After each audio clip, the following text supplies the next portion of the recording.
Salam və vaxtınız xeyir olsun. Bildiyiniz kimi bugün Güvən Nəşriyyat tərəfindən növbəti blok sınaq imtahanı keçirildi. Mən bugün sizə həmin imtahanda coğrafya fənnindən istifadə olmuş sualların izahını verəcəm. İlk olaraq birinci sualla başlayaq. Birinci sualda qeyd olunur ki, subarktik və tropik iqlim qurşaqlarının fərqli xüsusiyyətləri.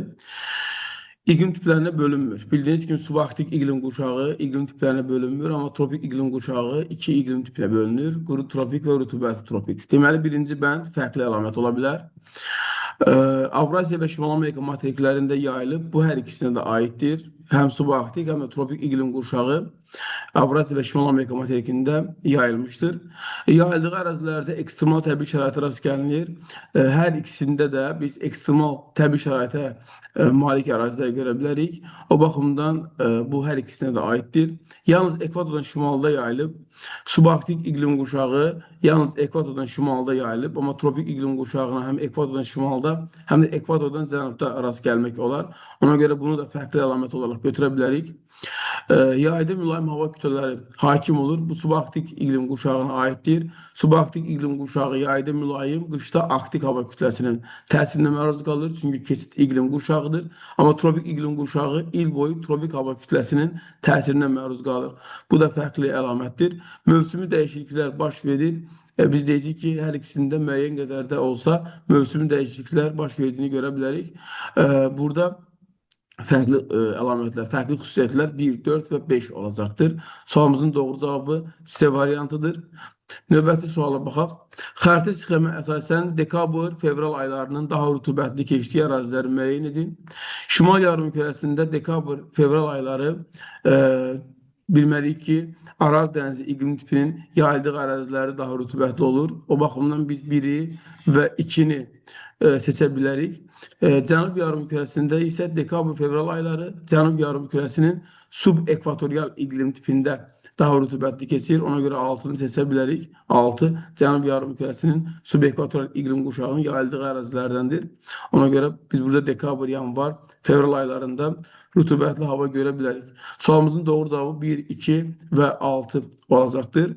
Burada göstərilən digər ərazilər 3-dür, 4-dür, bir də 5-dir. Buradan 3 və 4 şimal subekvatorialdır. 3 və 4-ün rütubətli olduğu aylar iyun, iyul, avqust aylarıdır.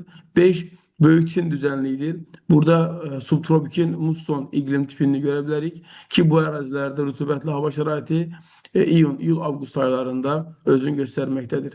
Bizim isə sualımızın doğru cavabı 1, 2, 6 olacaq. Y variantı.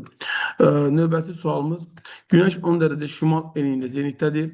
Bu zaman günorta vaxtı 50 dərəcə cənub enliyindəki məntəqəyə Günəş şüalarının düşdüyü bucaq qədər şimal yarımkürəsindəki hansı enliyə düşür? İlk olaraq gəlin baxaq görək Günəş 10 dərəcə şimal enliyində zenitdə olanda 50 dərəcə cənub enliyinə hansı bucaqlı düşür? Bunu tapmaq üçün 90 minus, deməli bunlar fərqli yarımkürələr olduğu üçün toplayacağıq. Və bu ikisinin cəmi 60, 90-dan 60 çıxanda edir 30 dərəcə. Deməli Günəş 10 dərəcə şimal enliyində zenitdə olduqda 50 dərəcə cənub enliyinə 30 dərəcə bucaq altında düşür. Bəs şimal yarımkürəsində həmin vaxtı hansı yarımkürəyə, hansı paralelə daha doğrusu 30 dərəcə bucaqla düşür? Təbii ki, olacaq 70 şimal enliyinə. Gəlin baxaq görək, 70 şimal enliyi ödəyirmi? 90 minus 70 minus 10. Bu ikisinin cəmi eləyir 60, 90-dan 60 çıxanda 30 eləyir. Deməli, Günəş 10 dərəcə şimal enliyində zenitdə olanda həm 50 dərəcə cənub enliyinə, həm də 70 dərəcə şimal enliyinə 30 dərəcə bucaq altında düşür. Sualımızın doğru cavabı C variantı olacaq. Növbəti sualda qeyd olunur ki, Şərqi Avropa regionu üçün səciyyəvi deyil. Orta Rusiya və Valdai yüksəklikləri yerləşir. Bu, Şərqi Avropa üçün səciyyəvidir. Cavan dağlar mövcuddur, bəli. Məsələn, Karpat dağlarını, Krım dağlarını nümunə göstərə bilərik. Həmçinin biz deyəcəyik ki, Qafqazın bir hissəsi. Baxımdan B variantı Şərqi Avropa regionu üçün deyəcək uyğundur. Buzdaq relyef formaları geniş yayılmışdır, düz deyil. Çünki Şərqi Avropa regionunun şimal hissələri 4-cü dövr buzlaşmasına məruz qalıb. Ona görə buzdaq relyef formalarına rast gələ bilərik. Mülayim kontinental iqlim tipi yayılıb. Bəli, Şərqi Avropa regionunda biz mülayim kontinental iqlim tipini görə bilərik. Aktiv vulkanlar isə Şərqi Avropa regionunda yoxdur. O baxımdan sualımızın doğru cevabı olacaq Y variantı. Növbəti sualımız, hansı burun materikin ucqar cənub nöqtəsi deyil? Deməli, Mariato Şimal Amerika dedik ki, materikin ucqar cənub nöqtəsidir. Panama ərazisində yerləşir. Freud Cənubi Amerika materikin ucqar cənub nöqtəsidir. Çilidə yerləşir. Pi Avrasiya materikinin ucqar cənub nöqtəsidir. Malakka yarımadasında və Malaziya dövlətinin ərazisində yerləşir. Cənub-şərq ucqar nöqtəsi Avustraliyanın ucqar cənub nöqtəsidir. Almanya isə burada deməli biz deyəcəyik ki, uyğun olmayan cavabdır. Hansı ki Almanya Afrika materikinin ucqar qərb nöqtəsidir və Senegalda yerləşir. Ona görə doğru cavabımız C variantı olacaq. Hansı ada Sakit Okean və Nazca tavalarının divergen sərhədində yerləşir deyirsə, bizim sualımızın doğru cavabı olacaq Pasxa adası. Ümumiyyətlə Böyük Britaniya adası və Madagaskar adası Lütfer tavalarının sərhədində yerləşmir. İslandiya adası Şimal Amerika və Avrasiya tavalarının ayrılma zonasındadır. Müqəddəs Yelena adası isə Afrika və Cənubi Amerika litosfer tavalarının ayrılma zonasındadır. Pasxa isə sualımızın doğru cavabıdır. Sakit Okean və Nazca tavalarının divergen sərhədində yerləşir. Doğru cavabımız A variantı olacaq. Növbəti sualımız, ölkəmizin sərhədlərində yerləşən dağ silsilələrini istəyir. Təbii ki, baxdığımız zaman doğru cavabı Y variantını görə bilərik. Y variantı doğru cavabdır. Talış İranla Talış silsiləsi, Zəngəzur silsiləsi isə Ermənistanla sərhəddimizdədir. Buradan Ləngəbuz heç bir ölkənin sərhədə düşmür. Qarabağ silsiləsi, Peşəsər silsiləsi heç bir ölkənin sərhəd mövqeyində deyil. Düblər və Brovar, Niyaldağ, Murovdağ bunlar da heç bir ölkənin sərhədə deyil. Sadəcə burada Dərələyəz bilməlisiniz ki, o da Ermənistanla sərhəddimizdə yerləşən silsilələrdən hesab olunur. Sualımızın doğru cavabı isə Y variantıdır. Xəritələrdə eyni yağıntı miqdarına malik olan ərazilər birləşdirən xəttlər necə adlanır? Doğru cavabımız olacaq izoget. İzoget eyni yağıntıya malik nöqtələr birləşdirir iqlim xəritələrində. İzoseist eyni seismik gücə malik nöqtələr birləşdirir. İzobar eyni təzyiqə malik nöqtələr birləşdirir. İzobat eyni dərinliyə malik nöqtələr birləşdirir. İzoqalin eyni duzluluğa malik olan nöqtələri birləşdirir. Doğru cavabımız A variantıdır. Növbəti suala baxaq. Cədvələ əsasən doğru sıraları müəyyən edin. Ovalıqlar və onlara aid əlamətlər verilib. Mississippi platforma sahəsində yerləşir. Bu düzgün fikirdir. Mississippi ovalığı Mississippi çayının və onun qollarının gətirdiyi alüvyal çöküntülər hesabına yaranmışdır və yerləşir qədim Şimali Amerika platformasında. O baxımdan bir düzdür. Turan Cənubi Asiyada yerləşmir. Turan ovalığı Qazaxıstan, Özbekistan və qismən Türkmənistan ərazisini əhatə edir və Mərkəzi Asiyada yerləşir. Ona görə bu doğru deyil. Kür-Araz ovalığı şimal-qərbdən cənub-şərqə doğru mütləq hündürlüyü azalıb, doğrudur. La Plata Sakit Okeanın gələn hava kütlələrinin təsiri altında yox, Atlantik Okeanı üzərindən gələn hava kütlələrinin təsiri altındadır. Ona görə bu doğru deyil. La Plata ovalığı bildiyiniz kimi Cənubi Amerika materikində yerləşir. Onu da qeyd edim. Almanya, Polşa barxanlar geniş yayılmışdır. Barxanlar, düyünlər bunlar daha çox biz bilməliyik ki, səhra ərazilərində geniş yayılır. Almanya, Polşa ovalığının olduğu ərazidə isə biz səhra görmürük. Ona görə barxanlar geniş yayılmışdır ifadəsi doğru deyil. Mesopotamiya ovalığı Cənub-Qərbi Asiyada böyük bir hissəsi İraq dövlətinin ərazisində yerləşən bir ovalıqdır. Həm də platformada yerləşən bir ovalıqdır. Qədim Ərəbistan platformasının tərkibinə daxildir. Dəzlə və Fərat çaylarının gətirdiyi alüvyal çöküntülər hesabına formalaşmış neftlə zəngin olan bir ərazidir və Cənub-Qərbi Asiyada yerləşir. Ona görə 6 düzdür. Doğru cavab 1, 3 və 6 A variantı olacaq. Növbəti sualımız, xəritə sxemi əsasən Trias çöküntülərinin yayıldığı ərazini müəyyən edindir. Trias deyəndə sadəcə ağlımıza bir ərazi gəlir Azərbaycan, o da Dərələyəz. Ama baxımdan sualımızın doğru cavabı 4 olacaq. Trias çöküntülərinə biz Dərələyəzdə rast gəlirik. Doğru cavab oldu B variantı.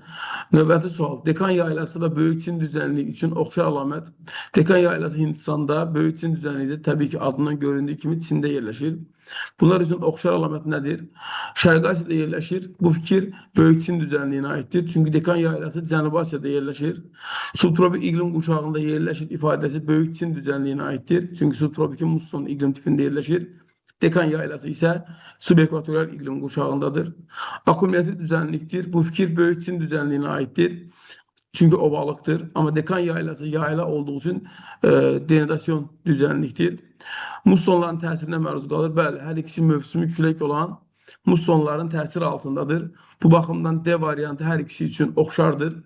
İqlimin formalaşmasında Hind okeanının rolu böyükdür ifadəsi Dekan yaylasına aiddir. Çünki böyük Çin düzənliyinin formalaşmasında əsas rol Sakit okeana məxsusdur. Sualımızın doğru cevabı D variantı olacaq. Növbəti sualda qeyd olunur ki, M məntəqəsində havanın temperaturunun sutkalıq gedişi verilib. Sutkalıq temperatur amplitudunu tapın. Sutkalıq temperatur amplitudu sutka ərzində qeydə alınmış ən yüksək və ən aşağı temperaturun fərqidir. Hansı ki, sutkalıq temperatur amplitudu ən yüksək qiymətini səhra ərazilərində göstərir. Ən kiçik qiymətini ekvatoral enliklərdə göstərir. Bunu da qeyd edim. Və sutkalıq temperatur amplitudunun böyük olduğu ərazilərdə intensiv fiziki aşınma prosesi gedir. İndi burada cevabımız ne olacak? Baxanda görürük ki, en yüksek temperatur müsbət 7'dir. En alçaq temperatur ise -5'tir. O zaman en yüksek en alçağın fərqini tapanda 7 çıxaq -5, bu da beraber edəcək 12 derece. Doğru cevabımız C variantı olacaktır. Deməli, amplituda oldu 12 derece. Növbəti suala baxaq. Sualda qeyd olunur ki, nival buzlaq relyef formalarını müəyyən edin. Buzlaq relyef formaları bildiğiniz kimi trok veya teknevar dərələr, sirklər, karlar və morenlərdir. O baxımdan elə sualımızın doğru cevabı A variantı olacaq. Teknevar dərələr və moren tirələri. Gətirmə konusları çay relyef formasıdır. Bedlentlər müvəqqəti axarların fəaliyyəti nəticəsində şirin yarğan qobu ilə kəskin parçalanmış torpaqlar olduğu zaman bedlentlər formalaşır. Deltalar yine çayların yarattığı bir relyef formasıdır. Karslar yeraltı suların fəaliyyəti zamanı formalaşır. Belə stratovulkanlar, bunlar da bildiğiniz kimi endogen qüvvələrin təsirindən yaranır. Şılaq konusları da həmçinin endogen qüvvələrin təsirindən yaranır. Gətirmə konuslarından çaylar yaradır. Sualımızın doğru cevabı ise A variantıdır. Aşağıdaki alametler hansı əraziyə aiddir? Materikin şərq hissəsində yerləşir. Buzlaq mənşəli relyef formaları üstünlüyü təşkil edir. Seismik cəhətdən sabitdir. Verilənləri nəzərə alsaq, biz deyirik ki, Böyük Hövzə materikin şərqində yox, qərbindədir. Kolorado platosu və Böyük Hövzə, bunlar bilməlisiniz ki, Şimal Amerika materikinin qərbində yerləşirlər. Eyni zamanda biz deyirik ki, burada doğru cevabı A variantı. Lavrenti yüksekliği Şimal Amerika materikinin şərqindədir. Eyni zamanda buzlaq mənşəli relyef formaları burada üstünlüyü təşkil edir. Çünki 4. buzlaşmasına məruz qalıb və seismik cəhətdən sabitdir, ona görə ki, Qərdən Şimal Amerika platformasındadır. Doğru cevabımız olacaq elə A variantı. Növbəti sual, tropik enliklərdə daha güclü siklonların baş verməsinin səbəbi. Bilməlisiniz ki, əgər bir yerdə güclü siklonlar baş verirsə, demək ki, orada yüksək təzyiq fərqi var. Bu baxımdan tropik enliklərdə də daha güclü siklonların baş verməsinin səbəbi təzyiq fərqinin böyük olmasıdır. Biz tropik enliklərdə olan siklonlara nümunə olaraq bilirsiniz ki, tayfunları, həmçinin tornadoları misal göstərə bilərik. Ural dağları hansı geoloji erada yaranmışdır? Ural dağları bilməlisiniz ki, Hertzin dağ əmələ gəlməsində formalaşıb və biz bilməliyik ki, Hertzin dağ əmələ gəlməsində Paleozoy erasına aiddir. Yəni, Ural dağları Paleozoy erasında biz qeyd edəcəyik ki, formalaşıb. Növbəti sualımız, sürüşmənin daha intensiv getdiyi ərazi. Bilməlisiniz ki, sürüşmə daha intensiv Azərbaycan ərazisində Böyük Qafqazdadır və Böyük Qafqazın orta və yüksək dağlıq ərazilərində. Bu baxımdan bizim sualımız doğru cavab olacaq. Elə B variantı. Böyük Qafqazda bilirsiniz ki, çökmə suxurlar üstündür. Eyni zamanda Böyük Qafqazın orta və yüksək dağlıq ərazilərində meyillik çoxdur, yağıntı çoxdur. O baxımdan sürüşmə meyillik burada çox yüksəkdir. Sualımızın doğru cavabı B variantı olacaq. Şahtaxtı və Nehrəm yataqları üçün ümumi əlamət. Şahtaxtı travertin yatağıdır. Kəngəri rayonunda yerləşir. Nehrəm isə daş-duz yatağıdır. Babək rayonunda yerləşir. Bunların oxşar əlamət biz deyirik ki, hər ikisinin qeyri-filiz faydalı qazıntı olmasıdır. Hər ikisi qeyri-filiz faydalı qazıntılara aiddir. Sualımızın doğru cavabı olacaq məhz C variantı.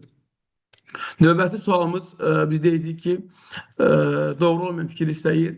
Küraraz obalığı Kür çökəklinin çox hissəsini əhatə edir. Bu doğrudur. Yan silsilənin ən uca zirvəsi Şah dağıdır. Bu doğrudur. Gülüstan və Şərur düzləri Naxçıvan Arazboyu düzənliklərinə aiddir. Bəli. Sədərəkdir, Şərurdur, Böyükdüzdür, Naxçıvandır, Gülüstandır, Yaycıdır, Ordubaddır. Bu düzlər Orta Arazboyu çökəkliyində yerləşən biz deyirik ki, Arazboyu düzənliklərdir. Doğrudur bu fikir. Qazangöldağ zirvəsi Talış silsiləsində yerləşir ifadəsi doğru deyil. Çünki Qazangöldağ bilməlisiniz ki, Zəngəzur silsiləsinin ikinci ən hündür zirvəsidir. Qapıcıqdan sonra 3829 metr hündürlüyü olan bu zirvə Ordubad rayon ərazisində yerləşir. Yaşma düzü Xəzər sahilində yerləşir ifadəsi isə tamamilə doğrudur. Növbəti sual. Eğer Venn diaqramında verilmiş iqlim diaqramlarına əsasən uyğunluğu müəyyən edin. Birinci diaqrama baxanda görürük ki, şimal yarımküresinə aiddir və yağıntılar dekabr, yanvar, fevral aylarında düşüb 1000 millimetrə qədər yağıntısı var. Temperatur 5-25 dərəcə arasında dəyişib. Deməli, bu Aralıq dənizi iqlim tipidir. İkinci diaqram Cənub yarımküresinə aiddir. Yağıntılı dövrü dekabr, yanvar, fevral aylarıdır. Yəni Cənub yarımküresinin yay aylarıdır. 1000 ilə 2000 millimetr aralığında yağıntısı var. Temperatur 20-30 arası dəyişir. Deməli, bu Cənub subekvatorialdır. Bütün məlumatlar bizə onu göstərir. Deməli, Cənub yarımkürəsi üçün səciyyəvidir. Təbii ki, ikinci diaqram. Araq dənizi iqlim tipinə xasdır. Təbii ki, birinci diaqram. Keçid iqlim qurşağına aiddir hər ikisi də. Çünki Araq dənizi iqlim tipi subtropik iqlim qurşağının tipidir. Subtropik keçiddir. Digəri subekvatorialda o da keçiddir. Yəni, bu hər ikisinə aiddir. Yağıntılar əsasən ilin isti dövründə düşür. Bu subekvatoriala aiddir. Subekvatorialda yay fəslində biz deyirik ki, yağıntılar düşür. Araq dənizi iqlim tipində isə ilin soyuq dövründə, payız və qış aylarında yağıntılar düşür. Deməli, 1-ə 2, 2-yə 1, 4, 3-ə də 3 olmaqla sualımızın doğru cavabı B variantı olacaqdır. Növbəti suala keçsək. Növbəti sualda qeyd olunur ki, dağlara uyğun zirvələr seçin. Deməli, Atlas dağlarının ən hündür zirvəsi Tupkaldır. Bildiyiniz ki, Mərakeşdə yerləşir. Və Atlas dağları ümumiyyətcə Alp-Himalay geosinkral qurşağının ən qərb silsiləsidir. Afrikanın şimal-qərbində Əlcəzair, Mərakeş və Tunis dövlətlərinin ərazisində yerləşən fosforitlə zəngin olan bir ərazidir. Alp dağlarını biz burada Matterhorn pikini seçə bilərik. Matterhorn piki İsveçrədə yerləşir. Alp dağlarına aiddir. Apalasın ən hündür zirvəsi Mitseldir. Deyirik ki, ABŞ ərazisində yerləşir. Skandinaviya ən hündür zirvəsi Qalxapikyendir. Norveçdə yerləşir. 1-ə C, 2-yə B, 3-ə D, 4-ə A. Sualımızın doğru cavabı A variantı olacaqdır. Növbəti sualda qeyd olunur ki, aşağıdakı fikirlərdən hansı altiplano üçün doğru deyil? Ant dağlarında yerləşir, düz deyil. İqlim quraqdır, düz deyil. Platodur, düz deyil. Boliviya və Çili sərhədində yerləşir, düz deyil. Amma ekvatoral iqlim qurşağında yerləşir ifadəsi doğru deyil. Yəni, burada yanlış olan D variantı olacaqdır. 30 dərəcə temperaturda 1 kubmetr havada 12 qram su buxarı var. Nisbi rütubətli neçə faiz olduğu istənilir. Biz bilirik ki, 30 dərəcə maksimum olur 30 qram. 30 qramımız 100%-dirsə, o zaman 12 qramımız olacaqdır. Təbii ki, 40%. Sualımızın doğru cavabı olacaq 40%. Eyni zamanda biz qeyd edəcəyik ki, 84-cü suala baxırıq. Mümkün buxarlanma 900 mm, orta il yağıntıların miqdarı isə 1170-ə bərabərdir. Bizdən nə istənilir? Bizdən istənilir ki, rütubətlənmə əmsalı tapılsın. Biz də bir qeyd edirik ki, rütubətlənmə əmsalı bərabərdir yağıntı bölünsün buxarlanma qabiliyyətinə. İndi burada yağıntı nə qədər verilib? Yağıntı verilib 1170. Buxarlanma qabiliyyəti nə qədərdir? 900.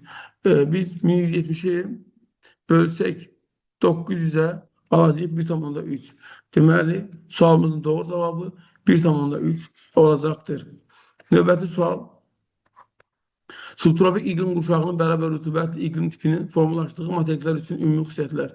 Subtropikin bərabər rütubətlisi 3 materikdə özünü göstərir. Avstraliya, Afrika və Cənubi Amerika. Onlar üçün ümumi xüsusiyyətləri bizdən istəyir. Araq dənizi iqlim tipi yayılmışdır. Hər üçündə də Araq dənizi iqlim tipi var. Qütb gecə və gündüzlər baş verir. Bu üç materikin heç birində qütb gecə gündüzləri yoxdur. Fəaliyyətdə olan vulkanlar rast gəlinir. Bunlardan Cənubi Amerika və Afrikada fəaliyyətdə olan vulkanlar rast gəlinsə də bilməlisiniz ki, Avustraliyada fəaliyyətdə olan vulkan yoxdur. Ucqar şimal nöqtələri ekvatorun şimalında yerləşir. Bunlardan Cənubi Amerika və Afrikanın ucqar şimal nöqtəsi şimal yarımkürəsində yerləşsə də, Avustraliyanın uzqar şimal nöqtəsi cənub yarımkürəsindədir. Ona görə bunu seçməyəcəyik. Mezozoik qırışıqlığına aid dağ sistemləri mövcud deyil. Bəli, bunun üçündə də biz mezozoik dağ əməyə gəlməsinə aid olan ərazi görə bilmərik. Tropik iqlim qurşağında qərb sahil boyu quraq iqlim şəraiti formalaşmışdır. Bəli, hər üçündə də tropik iqlim qurşağı düşən hissənin qərb sahil boyu hissəsi soyuq okean cərəyanlarının təsiri ilə məhz quraq şəraitə malikdir. Ona görə bu sualın doğru cavabı 1, 5 və 6 olacaqdır. Növbəti suala keçid eləyək. Doğru ifadələr seçindir. Mümkün buxarlanmanın minimum qiyməti tropik səhralarda qeydə alınıb. Bilməlisiniz ki, mümkün buxarlanma, yəni buxarlama qabiliyyətdir. Buxarlama qabiliyyəti istiliklə əlaqədardır və bilməlisiniz ki, buxarlama qabiliyyətinin, yəni mümkün buxarlanmanın minimum qiyməti tropik yeniliklərdə yox, qütblərdə qeydə alınır. Əksinə, mümkün buxarlanmanın maksimum qiymətini biz tropik yeniliklərdə görürük. Bu baxımdan bir doğru deyil. Buxarlanmanın qiyməti yerdəki istilik və yağıntılardan asılıdır. Bəli. Yer kürəsi 5 istilik qurşağına ayrılmır. Yer kürəsi 7 istilik qurşağına ayrılır. Quru səthindən buxarlanan suyun miqdarı düşən yağıntı miqdarından artıq ola bilməz. Düz deyil. Mümkün buxarlanma ilə havanın temperaturu arasında tərs yox, düz mütənasib əlaqə var. İstilik quşaqlarının sərhədləri tropiklərdə orta illik, digər enliklərdə isə ən isti ayın orta temperaturunu göstərən izotermlərdən keçir. Doğrudur. Bu sualın doğru cavabı 2, 4 və 6 olacaqdır. Növbəti suala baxaq. Uyğunluğu deyil, müəyyən edin. Deməli, burada faydalı qazıntılar verilib. Kvars kumu, xromit və seolit kili. Kvars kumu bilməlisiniz ki, hacməli və hökməldədir. Ona görə C və Y 1-ə gedəcək. Xromit Kəlbəzər və Laçında, belə ki, Kəlbəzərdə Göydərə, Laçında İpək yatağında görülə bilər. Ona görə də biz deyirik ki, burada olacaq A və D. Seolit kili isə Tovuzdadır, Ağdağ yatağında.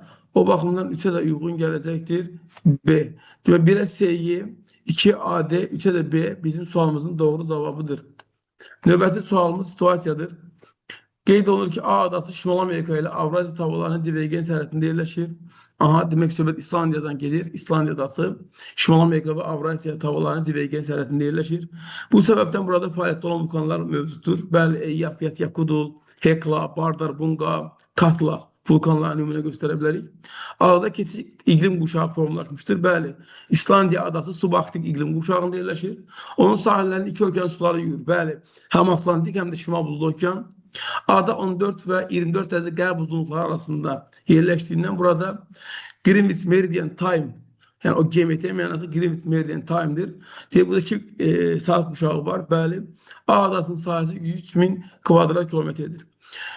Birinci A adasının adını istəyir. Buraya yazılmalıdır. Əlbəttə ki, nə? İslandiya adası və onun hansı iqlim quşağında yerləşdiyini istəyir. Buraya yazılmalıydı. Subarktik. Əgər belə yazmışsınızsa sualınızın cavabı doğru gələcək. A adasının yerləşdiyi iki saat quşağını və onun sahillərini yüyən okeanların adını istəyir. Okeanlar əlbəttə ki, olacaq Atlantik və Şimal Buzlu okean. Bəs hansı saat quşaqlarını düşəcək? Deməli, 14 dərəcə qərb uzunluğudur, bir də 24 dərəcə qərb uzunluğudur. 14 dərəcə qərb uzunluğu düşəcək 23-cü saat quşağına, 24 dərəcə qərb uzunluğu isə düşəcək 22-ci saat quşağına. Deməli, 23 və 22 olmalıdır. Sonra A adasının sahəsi 41,2 kvadrat santimetrdir. Bu, xəritənin ədədi miqyasını hesablayın. Deməli, miqyas kəmiyyətimiz nəyə bərabərdir? Kök altında həqiqi sahə bölünsün xəritədəki sahəyə, düzdürmü? Buradan 103.000-i həqiqi sahə 103.000 kvadrat kilometrdir axı. Bölürük 41,2-yə və alırıq kök altında 2500. Buradan da kök çıxanda olacaq 50 kilometr. İndi biz bunu ədədi miqyas çevirə bilərik hər halda. 1 bölək 50 kilometr mənası 5 ədəd 0 olduğu üçün 5 ədəd 0 da yazırıq. Olur 1 bölək deməli 5 milyon ədədi miqyasımız oldu bir belə 5 milyon. Əgər bu formada yazmışsınızsa doğru yazmışsınız. Deməli əziz yoldaşlar, bugünkü sınavın bütün suallarının izahını sizə təqdim etdim. Ümid edirəm ki, hər bir izah sizə aydın olmuşdur. Kanala abunə olun ki, növbəti sınaq izahlarından tanış olmaq imkanınız olsun. Dostlarınızla paylaşın, onlar da faydalansınlar. Sizə uğurlar arzu edirəm.